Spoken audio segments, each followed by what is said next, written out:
先生嘅小流氓開始，同埋上官小寶嘅李小龍開始啊咁樣，咁咧就確立咗咧港漫呢個名詞嘅系列啊，即係點解會咁樣咧？因為佢哋會走咗一個較為成人向，突破咗當時嘅年齡層，咁啊可以去到某啲成年人嘅都會睇漫畫。咁或者由嗰陣時好多卡通片啊去推動啊，咁其實個漫畫熱咧已經係醖釀咗喺市民嗰啲，即係香港人嗰啲年輕一輩嗰啲心目中。所以嗰陣時咧，黃玉郎先生啊，上官小寶啊嘅抗事啊，咁啊變咗就喺度平地一聲雷啦，咁啊出版咗好少路啦，亦都賺好多錢啦，尤其是黃玉郎先生啦，咁佢基本上真係一個帝國啊！咁佢嗰時巔峰時期咧，我諗佢嗰啲總銷路啊，可能係上萬啊，甚至上10萬啊，最好賣書係上10萬可以。嚟講，漫畫係一個可能係次文化或者一個商業嘅娛樂，有啲人會覺得。啲漫畫家年紀大咗，畫啲嘢老土咗。我覺得可能好多年青人覺得睇港漫，睇薄裝港漫係好老土。你唔會見到好後生10零20歲會仲拎住本《龍虎門》睇嘅，唔會嘅。咁我可能我年紀係算叫最後一代睇港漫嘅。港漫俾人哋覺得有一種好舊嘅感覺，就係我覺得包裝佢冇變過，即係咁多年以嚟都係一個薄裝咁嘅做法。即係唔係唔好薄裝唔好，但係其實你見得到，其實而家年青人唔會睇薄裝漫畫，因為其實嗰件事會覺得老化。有一樣嘢好緊要，點解人哋會覺得港漫有一樣嘢比較舊嘅？因為佢個分析其實好影響，我就覺得，即係佢個色彩上面嘅影響。你見日本漫畫，日本漫畫就黑白啦，就冇得講啦。咁你見美國漫畫其實，或者甚至乎國內漫畫，其實佢個分析已經係叫做好成熟，即係國內嗰隻其實有好個卡通嘅感覺。即係動畫個美材，咁美國漫畫其實佢用電腦嗰個效果咧做得好好，咁反而香港係停留咗。只不過香港佢以前係用人手分析，跟住之後轉到去電腦分析啦。佢只不過係用電腦去做緊人手嘅嘢，即係你唔會覺得佢加入咗電腦元素之後會變咗啲咩？會有啲咩改變？咁我覺得呢樣嘢係幾當其時應該要變嘅時候，錯過咗一個變嘅一個大家一齊躍進嘅一個時機。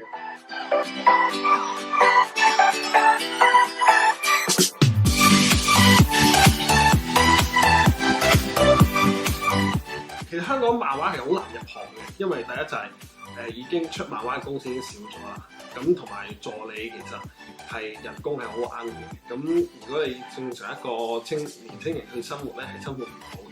咁加上真係漫畫出版越嚟越少，咁其實要嘅人已經冇乜㗎啦。咁同埋咁仲有前輩已經係佢哋仲做緊啦，咁本身有助理，咁所以其實係你以前我細個想做漫畫，其實都即係到大個睇翻，其實係冇途徑嘅，即係你唔會見到報紙或者你喺 job market 有一個出版社寫話招聘漫畫家係唔會有，咁所以係幾難入嘅。馬榮成先生年代，可能有啲人都希望可以成為第二位可以畫出彩虹嘅漫畫家啦。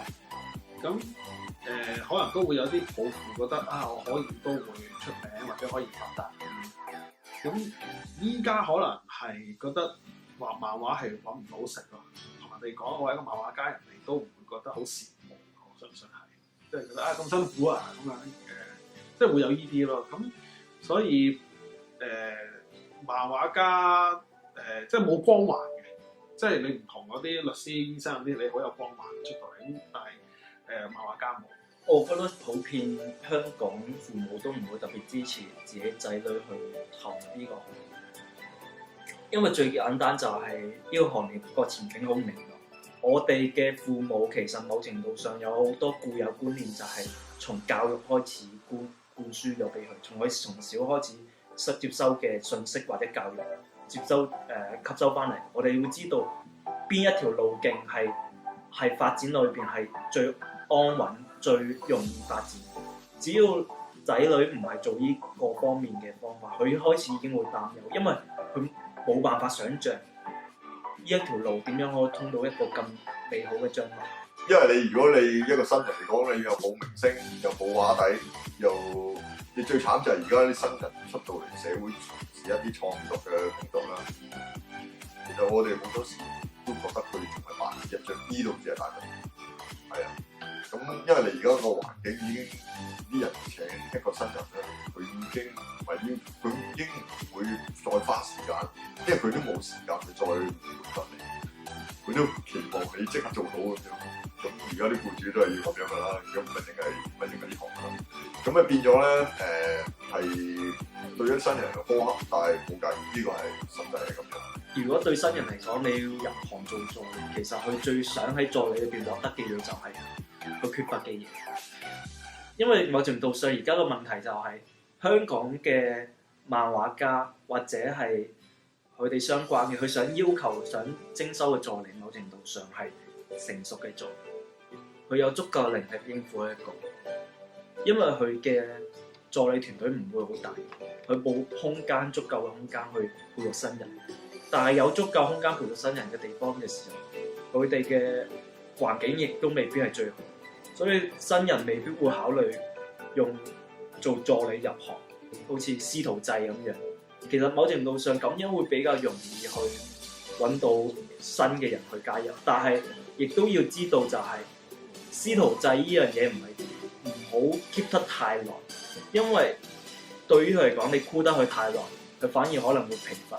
然後外邊嘅人都會覺得你入嚟做助理，你箍得佢好耐，所以變成你係一個你成為一個導師，成為一個想揾一個年青人去加入你哋嘅做助理嘅。其實某種程度上，你成為一個導師，指導佢，可能指導佢2-3年，其實佢已經差唔多要走嘅。然後因為佢唔走，其實對於佢嚟講，其實佢會慢慢變質，因為等於蘋果擺太耐會過期一樣。你入嚟就係因為想令到呢個蘋果變熟，但係你 keep 住唔俾佢走，佢慢慢會變質，佢慢慢會變成佢唔再想成為一個更成熟、更展示得更光芒嘅蘋果，佢會慢慢喺間屋裏邊可能大家會覺得有呢個想像到呢個情況，會令到想入行嘅人打擊。香港情況基本上你做5-6年都好難有人俾機會去做主筆。因為以前就可能做1-2年，即係個行比較紅嘅時候，做1-2年可能已經有啲書俾你連載。因為嗰陣時啲書根本你一個新人去做一本書都可能唔使蝕錢。但係而家講緊一個有名氣嘅主筆出新書都要蝕錢，咁佢點會俾機會新人去做咧？因為佢自己香港有個畸形嘅地方就係所有嘅老闆大部分都係主筆嚟。日本唔係，日本係當一個企業咁做，佢個老闆係一個。未必係創作人，但係旗下好多創作人。咁但係香港個情況就古怪啲，就係佢本身個老闆係創作人，係一個主筆。佢其實基本上佢會覺得自己嗰套最好，所以其實佢係要求佢嘅下邊嗰啲人、下邊嘅主筆啦，去做佢嗰套，即係做佢隻手。咁變咗下邊嗰啲主筆就冇曬自己嘅靈魂，冇曬自己嘅風格，可以咁講。其實好慘，我覺得呢樣嘢，因為你其實做漫畫其實呢一門係一個技術嚟嘅嘛。係一門即係其實藝術嚟嘅，一門要浸好多年先至會有咁嘅奇觀。點解到最後佢只係要求一個出糧？其實出糧你唔使做漫畫啦，你好多工都可以出糧。咁其實出糧，其實你做漫畫你就係想其實你自己嘅作品可以俾好多人睇到。其實我覺得幾有少少 up 嘅一樣嘢就係你見到其實好多以前比較有名嘅主筆咧，係嗰條友嗰啲人。因為其實個市場真係容納唔到，個銷量不足以令到佢支付到一個稿費俾啲作，甚至乎自己個生活費。咁佢哋迫於要轉行或者轉去做第啲職位，即係可能有啲動畫，都叫做同畫有關啦。即係好彩啲就可以轉翻一啲同畫有關嘅工作。唔好彩其實真係完全脫離咗。其實你需要有嗰個市場啦。先可以營造到去培養㗎嘛。咁如果你冇市場，咁你點會有公司去出錢去培養啦？其實你嗰個市場大，咁咪有多啲出品商咯。如果你市場細，咁出版商亦都會出錢去資助咯嚇。咁如果攞翻韓國嚟講，咁其實佢有個好大嘅好處就係佢個網絡咯。咁其實好多佢哋嘅漫畫家係成為網絡漫畫家，而家喺香港亦逐步都有。咁但係唯一一樣嘅問題就係、香港唔係一個做緊科技發展喺呢個網絡當中嘅做緊好大位置。喺現今時，即係個競爭太大啦。其實因為個競爭唔係講緊個市場上邊其他同行競爭，係手機嘅競爭啦。因為手機漫畫其實唔使錢嘅，即係而家好興嘅條漫其實都做得好好，佢都係唔使錢俾你睇。咁你點樣可以贏到一啲唔使錢嘅人？因為其實我打開部手機已經好多漫畫唔使錢睇，點解要睇你啊？南韓有條漫啦，條漫都好好成功。咁變咗咧甚至美國咧都有啲電子書。咁變咗咧網上漫畫咧，其實應該要發展，但係香港亦都好奇怪，香港人咧就似乎咧喺網上消費嘅能力同埋模式咧都係好落較為唔係咁好。因為我諗如果大家對於即係網絡，大家都覺得非常之即係好火熱嘅時候，因為容易咯。咁你香港冇乜人冇電話嘅，咁你有電話就做到，因為最快嘅。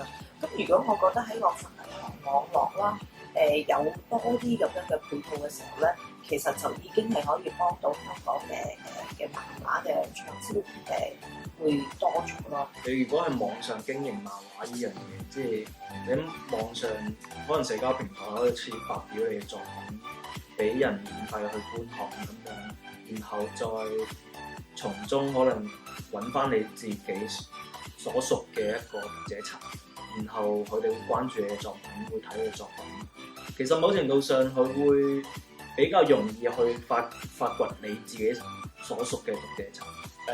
你紙本你要買完之後，你要擺翻屋企，然後佢佔嘅空間又大，其實某程度上會令好多人卻步，但係網上就冇呢個問題。其實漫畫有個會嘅，即係叫向政府申請一啲資金。咁但係其實我見到佢哋大部分都係搞一啲漫畫周邊嘅，而唔係出版上面嘅嘢。即係譬如你漫畫星光大道嗰啲公園，咁佢哋會攞到錢去做一個公園。咁但係對於出版上邊嗰個助力就少啲，我自己覺得。咁反而你係一啲叫做周邊上邊嘅嘢，佢哋會做得到。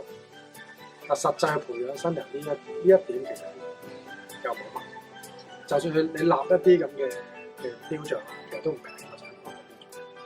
所有都係出版過或者完結咗嘅漫畫嘅人嘅，要完到啦嘛，件事已經係。只不過我覺得做係冇問題嘅，呢件事做係冇問題嘅。咁但係係咪應該要撥翻一啲資源，即係搞一啲漫畫比賽啊？其實曾經上年都有一間公司去做過呢一個私人機構嚟嘅，去做過呢啲比賽，咁真係有獎金嘅。但係佢又冇幫我出漫畫，咁就都有少少奇怪啦。咁出咗嚟啦，嗰啲新人出咗嚟，但係佢又冇發表渠道，到最後原來都係。喺香港最大問題就係佢政府批撥款嗰啲人，佢唔係冇喎，佢係有喎。但係批撥款嗰啲人咧，都係一啲教官場文化啦。啲官場文化咩咧？就交數咯。佢譬如撥款搞一個 event，嗰啲官咧就會問你：咁我抌咗啦，你有咩俾我睇到啊？你有幾多人參觀你個畫展啊？你啲書有幾多人買到？幾多買到錢啊？咁但係你對一個新人唔會太苛刻。咁其實你反而你等嗰啲撥款係反而係一啲有潛質嘅新人咧，只係最需要呢筆。但係問題就係棘喺嗰度，棘喺就係香港啲官員嘅文化觸覺咧就較為貧乏。咁佢好多都一知半解，甚至以前港漫咁鼎盛嘅時期，其實都係受到好多方面嘅忽視嘅。雖然我入咗行咁多年，但係我真正出到做編輯都係呢3幾4年嘅。咁但係因為個面貌個市場面貌已經唔同，其實我而家請助理幫我手係，我可以話俾你聽，我請唔到，有錢都請唔到，因為我又唔可以立亂咁請人，我要請得適合嘅人。但係而家老一輩嘅，可能就有兒有女咁即係有家室就咁樣去做一啲咁辛苦嘅工作，同埋亦都未必俾得起呢個製作費或者個生活費俾到佢。因為個銷路而家個銷路亦都漫畫銷路，如果你大家咧認清楚咧，其實跌得非常之低。尤其是有咗手機呢3-4年，其實如果淨係話盜版啊或者internet 嘅出現咧，都未係致命。